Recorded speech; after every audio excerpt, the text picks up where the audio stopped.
Sarauniya TV, tashar al'umma.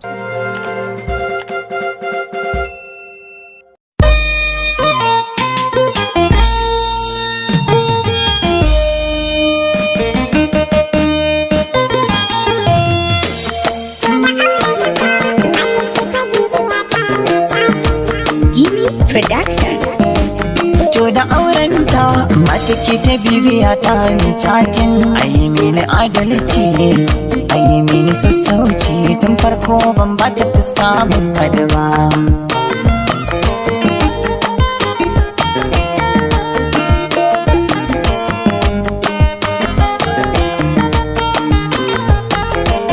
Sunana barista Yusuf, ina kara wanda ake kara, mai girma mai shari'a mawaƙi ne da yake shura.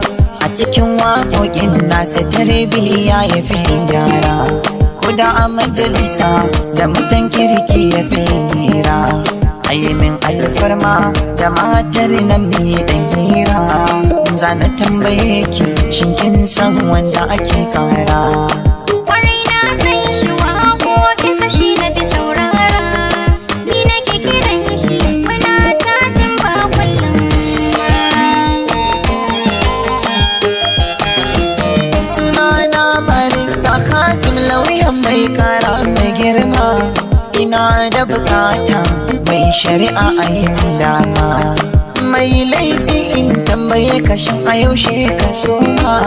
Soyayya da matar aure kasan laifi ne mai girma.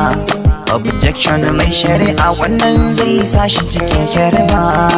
Gyara tambayar ka ga mai laifi ya kwatanta ma. Batun auren ta gaya mana yaushe ta shaida ma.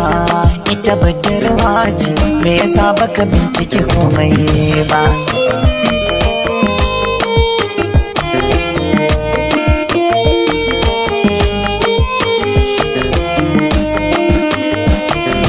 Ban san tana da aure ba, amma tana yawan kira na mai chatin. Ban furta komai ba, bata furta komai ba, soyayya ko ban mu fara samsam ba. Idan na fahimta kai waka a tsagin ka ai sana'a ce kwarai, wanda duk ya kira ka mai yasa ba kama tantance. Masoyi da mai yin ha'inta ta yani kwa zan bambance, da wannan nake neman shari'a ta masa martani a hukunce. Amma bai da laifi ni da mijina za a mun magance, a duk sanda ya tafiya ya bar ni sai na kwana ni ɗaya kwance. Tani lafiyayya ka da kuruciya ka rage ni ta zarce, sai na biɗo mai ɗiban kewa don ba zan jure ba. Sarauniya TV, tashar al'umma.